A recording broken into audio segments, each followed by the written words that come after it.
Apa? Pertanyaan yang Arya lontarkan sontak membuat ketiga orang itu kaget. Untung saja jantungnya tidak terbuat dari kaca. Bisa saja saat itu juga sudah hancur berkeping-keping. Masalah penjebakan itu memang tidak ada satupun orang yang tahu. Semuanya terjadi seperti sudah terencana dengan baik.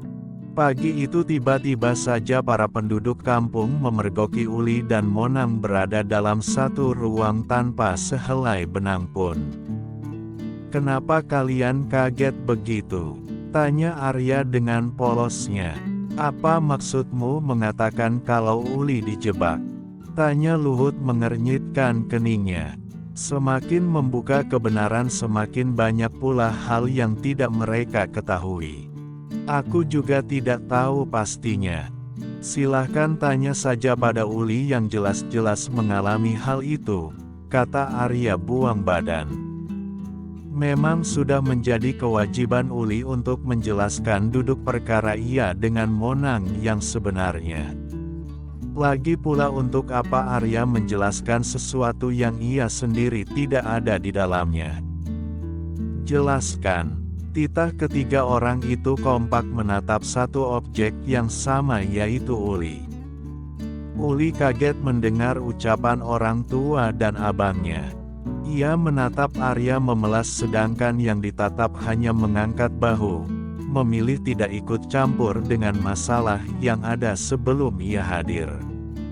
Terdengar helaan nafas kasar sebelum akhirnya Uli berkata, Aku juga tidak tahu bagaimana kejadian yang sebenarnya.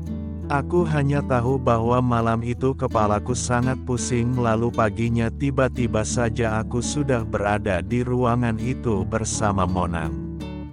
Kejujuran itu terlontar dari bibirnya karena memang ia sendiri tidak tahu apa yang terjadi sebenarnya. "Bagaimana bisa?" tanya bapak.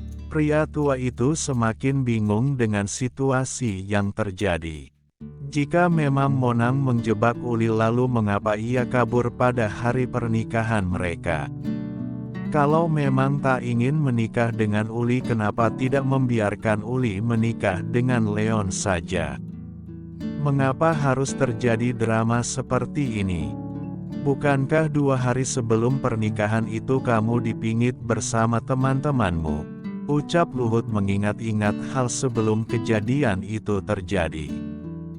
Malam itu saat 2 hari pernikahan akan dilangsungkan, Uli memang dipingit bersama keempat temannya termasuk Naina.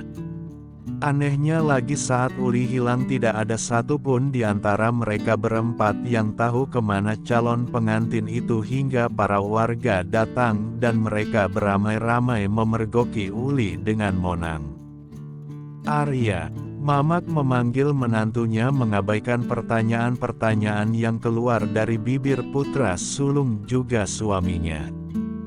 Wanita tua itu memilih mengalihkan perkataan. Ada hal lebih penting yang harus ia tanyakan pada menantunya.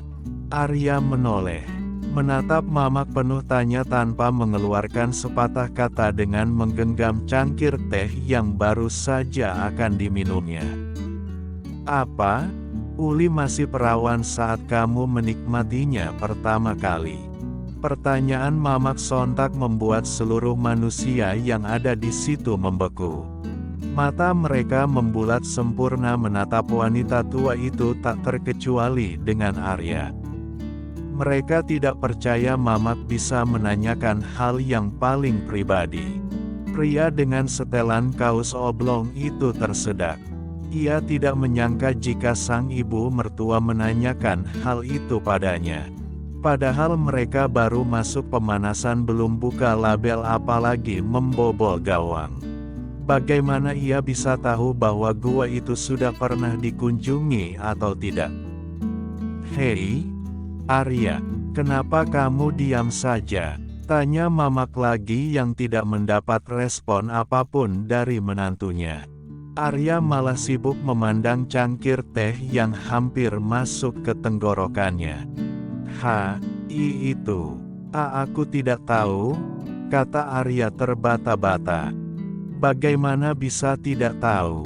Lalu yang kalian lakukan pagi tadi itu apa ha? Tanya Luhut dengan suara naik 1 oktav. Matanya memicing menyelidik Arya. Mencari kebenaran yang sesungguhnya karena tadi dia melihat sendiri apa yang pengantin baru itu lakukan. Kami baru mau memulainya tapi, ucap Arya terhenti karena Uli menyahut omongan. Tapi, abang keburu masuk kamar tanpa permisi. Kentang jadinya, kata Uli memotong ucapan suaminya. Sepertinya ada yang aneh dengan semua ini, ucap bapak yang mulai fokus pada titik permasalahan. Arya, aku izinkan kamu membawa putriku ke kota sampai kita menemukan Monang yang asli seperti usul istriku tadi, sambung pria tua itu. Tapi aku, ucap Arya, aku juga tidak tahu pernikahan kalian sah atau tidak. Saat mengucap janji suci kamu menyatakan dirimu sebagai hamonangan pemberani padahal kenyataannya kamu adalah Arya. Bawalah putriku ke kota, kenalkan dia sebagai adik sepupumu. Aku tidak keberatan, kata bapak memotong ucapan Arya. Entah apa yang pria tua itu pikirkan, yang jelas ia tahu apa yang terbaik untuk putri bungsunya itu. Arya, sejak pertama kali melihatmu, Mamak yakin bahwa kamu adalah pria yang baik. Tolong jaga putriku. Untuk urusan di desa ini biar kami yang mengurusnya. Pesan Mamak hanya satu. Tolong tunda kehamilan sampai masalah ini selesai. Tentang pernikahan sah atau tidak biar semua itu Tuhan yang mengatur, toh juga saat pergi ke sungai air mata semalam Dewi telah memberkati kalian. Sampai hari ini aku masih percaya mitos itu dan juga firasatku yang begitu kuat tentang dirimu. Mamak berkata panjang lebar untuk putri dan menantunya. Kamu tahu Arya, desa ini masih terpencil. Kami memang umat beragama tapi, kami juga mempercayai mitos itu. Selepas kamu percaya atau tidak itu adalah urusanmu. Kali ini Luhut yang mengeluarkan pendapatnya. Arya, bapak serahkan putriku satu-satunya padamu. Bawa dia ke kota. Aku tahu ini sulit untukmu tapi, sekali lagi kukatakan bahwa aku ikhlas jika kamu mengenalkannya sebagai adik sepupumu. Terdengar helaan nafas panjang tapi, bapak sudah memikirkannya matang-matang.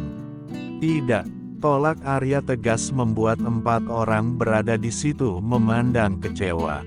Memilih diam tanpa mengeluarkan kata. Ini adalah salah mereka, jadi sangat tidak mungkin jika Arya si pria kota yang tidak tahu apapun ikut lebih dalam lagi. Aku tidak akan membawa Uli ke kota dengan status sebagai adikku tapi, aku akan membawanya dengan status istri dari Arya Wiraguna. Kata Arya penuh keyakinan membuat wajah mereka berempat yang layu kini mulai segar kembali.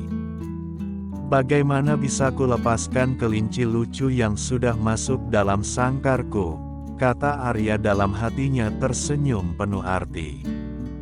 Aku izinkan kamu menikahi putriku kembali, kata bapak dengan tegas. Arya, selepas apa yang terjadi tolong jangan diingat lagi. Aku merestuimu karena percaya padamu. Tolong jangan hancurkan kepercayaanku. Lanjut omongan. Kalian tidak perlu takut, aku tidak akan merusak kepercayaan kalian. Aku tidak ingin berjanji tapi, aku akan berusaha sebisaku untuk menjaga dan melindungi Uli. Apapun masalah yang akan terjadi nanti, setidaknya Uli adalah istri sahku. Bang Luhut, aku minta tolong urus berkas-berkas pernikahan kami yang sah, ucap Arya. Luhut hanya tersenyum simpul mendengar perkataan sang adik ipar. Bang, apa kamu serius dengan perkataanmu tadi? Apa aku tidak salah dengar? Tanya Uli dengan rona wajah memerah. Ada rasa senang juga bimbang, ia takut bahwa Arya hanya main-main saja. Arya hanya menganggukkan kepala dengan senyum yang terlihat begitu tulus. Lalu bagaimana dengan Monang? Tanya Luhut tiba-tiba. Apa kalian bisa memberikan aku foto Luhut agar orangku bisa mencarinya? Tanya Arya menatap satu persatu manusia di hadapannya.